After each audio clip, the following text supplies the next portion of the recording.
but he told us where we stand. We all know that Hollywood is very close to being creatively bankrupt, what with all the remakes and sequels we have seen these last 10 years. Many old cinematic corpses have been dug up, given a quick makeover, and shilled out to the paying public. But when I find out about Rocky Horror Picture Show, Let's Do the Time Warp Again, which is the full name of this movie, and it's a long one, I couldn't help to wonder, why? Was there really a need to remake this movie? Now, I have thought the same about most remakes I have seen this last decade, including some real stinkers such as the Ghostbusters from 2016 or Charlie's Angels from 2019.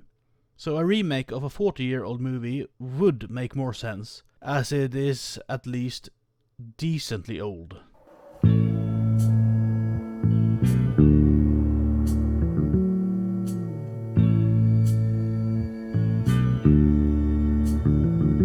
Michael Rennie was ill the day the earth stood still, but he told us where we stand. And Flash Gordon was there in silver underwear. Claude Rains was the invisible man. But then again, the original Rocky Horror Picture Show was very much a child of its time. There were more openness about sex after all that free love and such. There was a larger acceptance of sexuality as something to enjoy and celebrate instead of just a way of producing babies. We had also seen a slew of low-budget horror and exploitation flicks, including Italian sleaze movies. The latter can best be described as a C-tier horror film with some softcore porn thrown in for a good measure. An example of that would be The Devil's Nightmare, or whatever names it's been published on. It's quite a selection of names that movie have been published under. This was before home video really was a thing, so you could go to budget cinemas and see older movies. Nowadays you can still watch old movies if you feel like it, but the selection of movies available to you is so absurdly large that you could watch a movie every day and not ever watching something made before 2000s. At the same time, if you wonder about sex, there are so many sources and discussion forums out there that you really don't need to learn about that from a movie. I mean, even kids have heard about being born in the wrong body nowadays, at least where I'm from. So there should be no reason to remake Rocky Horror Picture Show now, since many of the references aren't valid anymore for your average youngster. But I think that part of what made executives greenlight this thing can be found in the following line from an article in The Vulture written a year before they filmed the remake. Anyway, this summer marked the 40th anniversary of the release of the movie. It was originally a campy UK production called The Rocky Horror Show.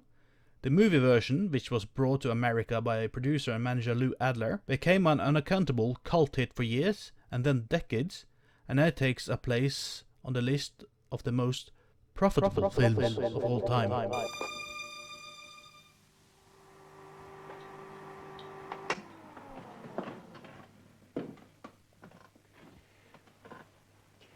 I would like, if I may, to take you on a strange journey.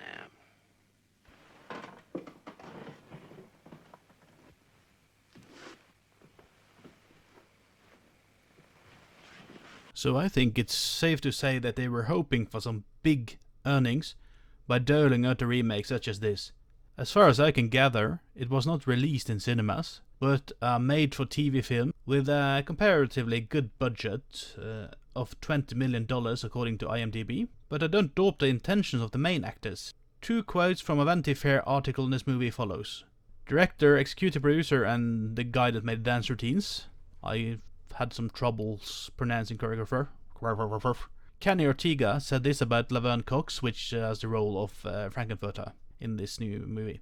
A trans woman wanted to play this role ever since she was a little child, which we discovered when Cox came in to do her screen test, which, according to Fox, was one of the greatest screen tests they had ever encountered. She's a force. 5-octave range, a degree in dance from a major university, and acting her heart out in New York and studying for over 15 years. Another biggish name in this remake is Victoria Justice, who is known from Nickelodeon shows like Zoe 101 and Victorious, and she tells this story. I saw it for the first time when I was in the 5th grade. Then I went to my first midnight showing when I was 15, with my mum and a couple of friends and their mums. The first time I saw it, I never saw anything like it in my life. I loved the music, the campiness, and the color, the characters, what the whole story meant. It really is so unique. So when I went to my first midnight showing, I remember wearing my fishnets, my feather boa, and my lipstick. It kind of just captivated me ever since. She also said, coming from the world of Nickelodeon and having a lot of younger fans that are now teenagers and young adults, I think it's going to be really cool to introduce the Rocky Horror Picture Show to a generation who probably wouldn't have been exposed to it otherwise. So the fact that it is going to be airing on TV to the masses is something that is so cool. Because now a new generation will be able to sing along to the time warp, and they're going to be familiar with these characters and inspired by them in many different ways.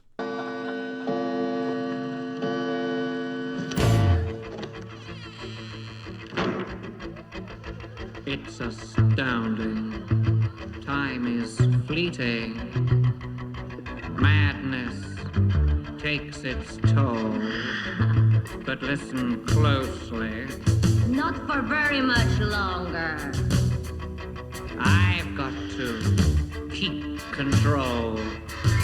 I remember doing the time warp, drinking those moments when the blackness would hit me and the voice would be calling. Let's do the time warp again. Let's do the time warp again. Just a jump to the left. And then a step to the right. With your hands on your hips. Bring your knees in tight. But it's the pelvic thrust. They really got you insane. Let's do the time warp again. Let's do the time warp again.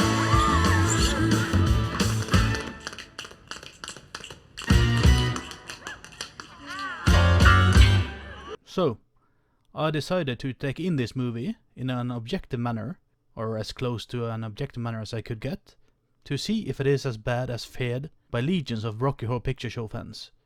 Because the outcry from these fans were, and still are, really something. Disclaimer, my bias.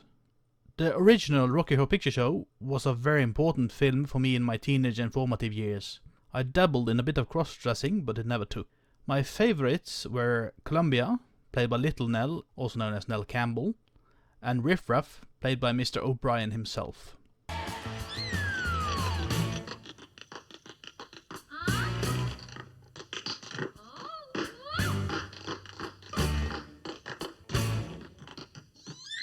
Oh, look at her go! Anyways, Rocky Horror Picture Show was written by Richard O'Brien as, amongst other things, a way to explore his sexuality, which he was somewhat confused about, in addition to writing a play, as he also was an out-of-work actor. Therefore, there would not be much of a movie if one let one's moral imperatives censor this new version. Anyway, the old version was never visually explicit, but the new one is somehow tamer visually. The incestuous parts of the movie are not even alluded to. Not that it was a very important part of the original movie, but it still made Riff Raff seem worse than it otherwise could have.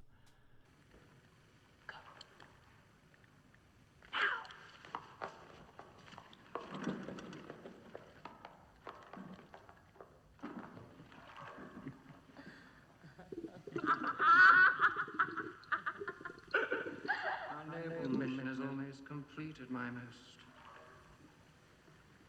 beautiful sister. And soon we shall return to the moon-drenched shores of our beloved planet. Sweet transsexual land of night, to sing and dance once more to your dark refrain.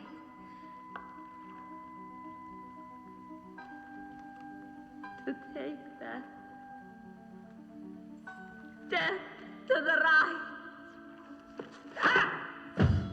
But it's the pelvic thrust. And our world will do the time for bugging!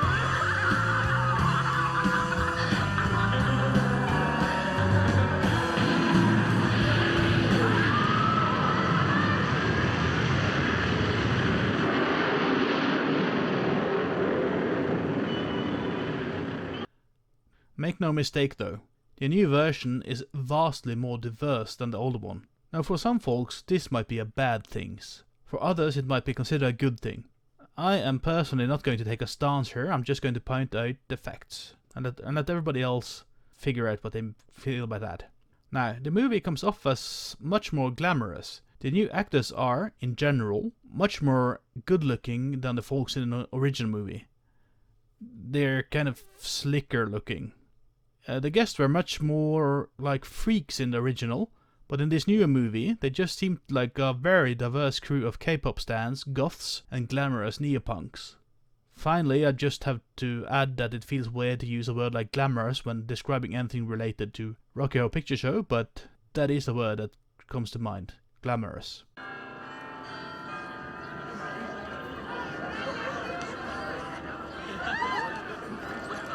Oh, here they come!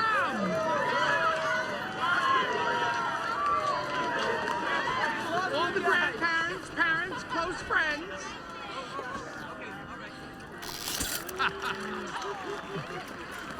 Betty, you're so beautiful.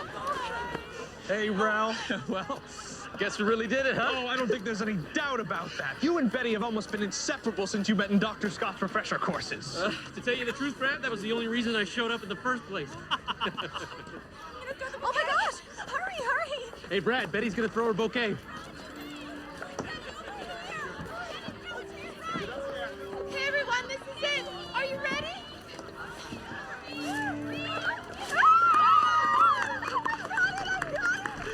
Hey, big fella. Looks like it could be your turn next, huh? Who knows? So, When we're talking about Rocky Horror Picture Show, we also have to discuss the dance scenes and that choreography part that's very important in dance routines. In the new version, let's do the time warp again, it's much higher quality. The dance routines are more advanced, though they somehow manage to keep the spirit of the original dance movies alive. The video quality in general, that's vastly better. As technology has got more advanced and price of filming gear has gone down, it shouldn't be surprising that the technical side of things are much better. And as I said, the people, the actors in this movie are also better looking, or I should say more traditionally good looking than the folks in the original movie. And that is also probably due to the fact that the film scene has been professionalized, and there are quite a lot of actors which float on their looks today as opposed to yesteryear. In the music, Lou Adler wrote the original songs in the original movie, and in the Vanity Fair interview I mentioned earlier, we learned that his son, Cisco, is helping out. Kenny Ortega and Cisco agreed to be true to the original but make it contemporary. So there's loops and sample, but it's still the original music. I obviously prefer the very 70s style of the original songs, the glam pop, glam rock style, but the musical update might be something younger folks of today might enjoy. Though I have to admit that some of the songs to me sounded a bit off the beat in their newer versions.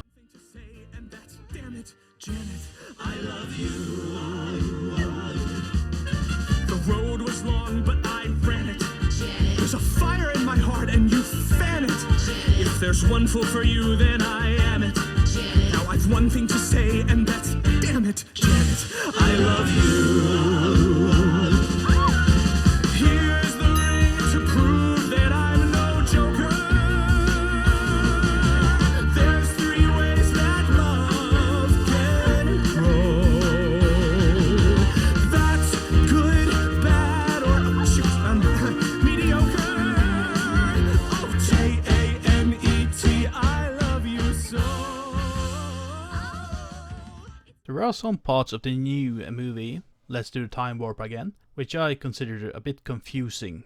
For instance, the gender of our beloved Frankenfurter, as in the pronouns used to describe the Frankenfurter character, has changed, which to me was one of the things I wonder about when I heard about the fact that Laverne Cox was supposed to be the new Frankenfurter. So now they use she when talking about the master, which makes the sweet transvestite song very confusing. As the way I understood the original, they were talking about transvestitic fetishism, also known as cross-dressing, but in the new one, the master is already female. So the transvestite part kind of doesn't work, as it's just kind of dressing in a glamorous manner. Now, come up to the lab and see what's on the slab. I see you shiver with antitha.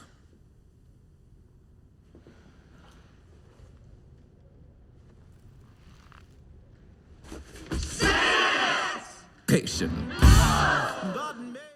The master doesn't like to be kept waiting. Shift it.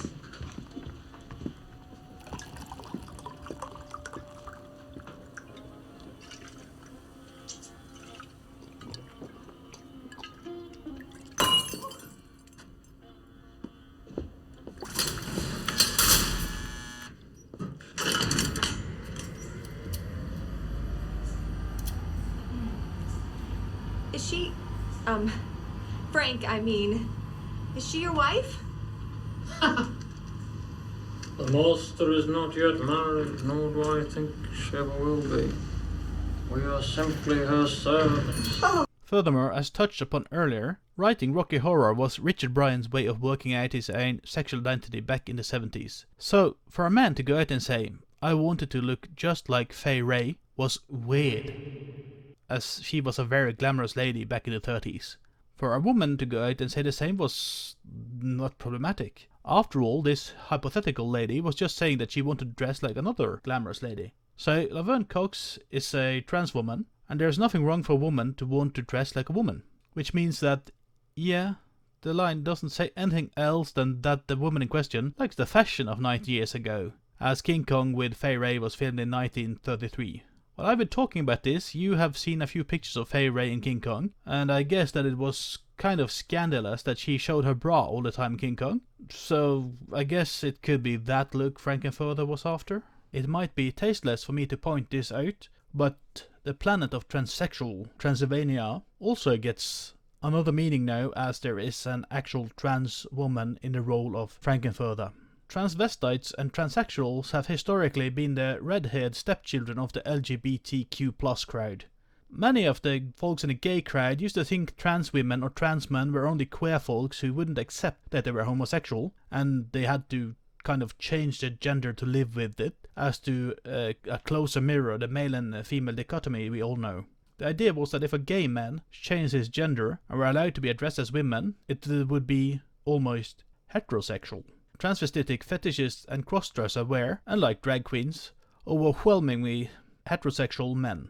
So in the old LGBTQ+ crowd, they had nothing to complain about, as they obviously didn't have a problem, because they were, after all, heterosexuals. The final thing that is a bit confusing to me is Dr. von Scott. In the original movie he had kind of a German accent, but in the new movie he doesn't do a German accent at all. So I don't see why they had to include the von Scott line. They also made him a bit more into UFOs than in the original movie, but I guess that's just what they had to do.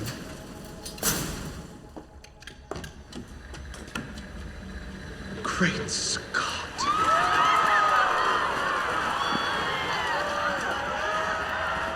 Frank Infurter. There were a few parts of the new movie, Let's Do the Time Warp Again, which I felt was rather annoying, or even stupid.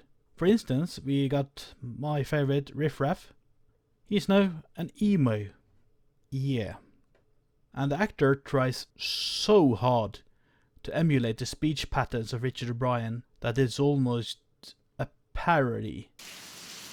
Yes. Yes.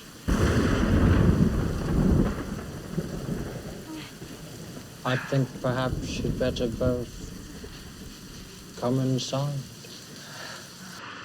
You're wet. Yes, it's raining. Yes.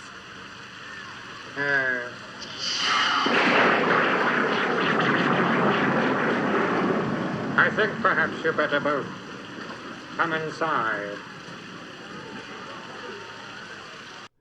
Like for instance in the clip you've just seen.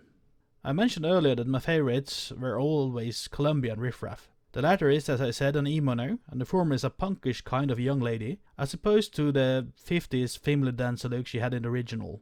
She also managed to tap dance in Doc Martens boots, and we all know that the Doc Martens boots are notorious for their tapping sound, or perhaps the lack thereof. I mentioned earlier that there was some small kind of censorship going on. Therefore I have, for instance, done a bit of sanitizing of the language. In the new version, I'll play you the clips now. You are so quick with fear, you tiny fools. Oh, we're trapped! It's something you'll get used to. A mental mind game can be nice. You are so quick with fear, you tiny fools. It's something you'll get used to. A mental mind fuck can be nice. As we heard, the words they used were a mental mind game can be nice versus a mental mind fuck can be nice, which to me sounds like they're making it more child friendly by dropping the infamous F-bomb. Finally, of the things I'm going to talk about when it comes to annoying parts of the new movie, is that Magenta's accent is all over the place. Sometimes she speaks normally, other times she goes for a full-out parody or a close approximation of an Eastern European accent. In the original movie, Magenta also had some kind of weird accent, but she managed to keep it more or less the same through the whole movie. Wow, sweet transsexual, land of night, to sing and dance once more to your dark refrains, to take that step to the right. Now to the more meh parts of the movie. I know that a lot of people will be worried about Eddie. I know that he was a very well-loved character, but I never liked him, even though he probably is the character that physically, minus the hair of course, resembles me the most. He was loud and obnoxious, and I was all in favor of Frankenfurter killing him. But I guess that the role of Eddie was written just to be loud and obnoxious, and therefore, since it managed to annoy me, we can safely assume that the part was very well written. I did, however, feel that Eddie was just as loud and obnoxious in the Rocky Horror 2016 as in the original movie, so I think that everybody that isn't a massive Meatloaf stan wouldn't mind the new actor and what he did and brought to the table. Rocky is described as a blonde, muscular man with a tan in both the versions of the movie. He didn't have too much of a tan in the original movie, but he's got quite a tan in Rocky Horror 2016, as he is played by an Indian actor. His hair, however, in the new version, is not as much blonde as it is bleached, but I don't mind. The role of Rocky was, ironically, not that important to me, though I have to admit that the actor in the new movie seemed more competent at acting than the original Rocky actor. Another thing that was a bit meh to me or strange was the fact that it's set in a kind of movie theater of some sorts. So this film seems to be set as a halfway film within a film. Some scenes gives us a bit of audience reaction and feedback before we zoom into the movie again. In the chase scenes at the end of the movie, Frankenfurter and the gang runs around not inside the castle we're told the film is in, but in the lobby of a theater. Presumably the same theater that the crowd is currently taking in the movie in. The I'm Going Back song also sees the Transylvanians do a bit of dancing and such in a room with a stage and that lot. Now I guess that this is kind of a way of having the kids of today that is going to watch the new movie get a feel of the whole audience reaction, the audience participation and the shadow casts and the scene all around the midnight showings that the original Rocky Horror Picture Show still enjoys. People talking to the screen, throwing water around, wearing, costumes, shooting with their water guns, and using newspapers and all that kind of things. That's all a part of the participation part.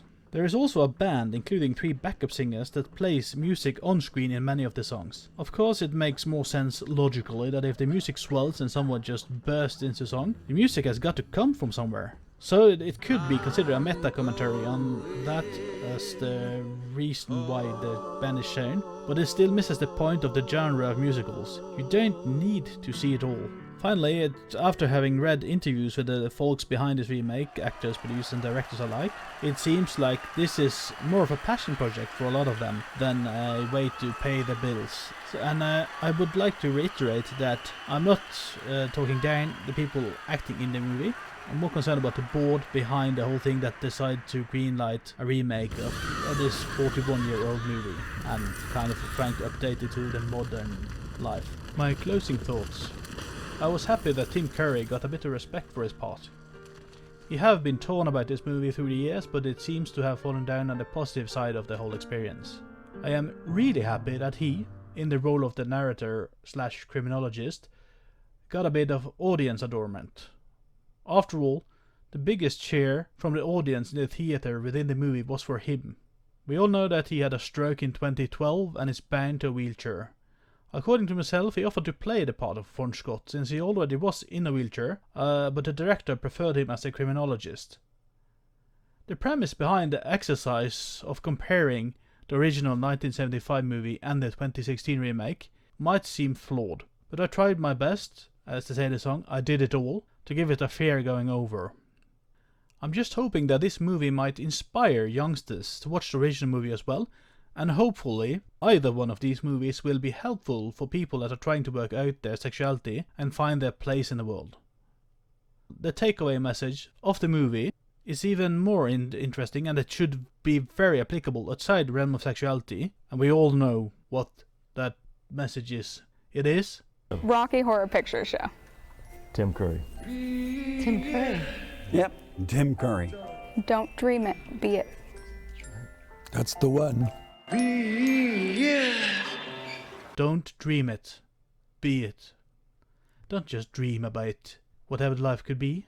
Try to do your best to make your best life out of what you have, because there aren't much of a life. And if you look at it in a large perspective, you can take the words of the criminologists in the superheroes track. Some insects called the human race.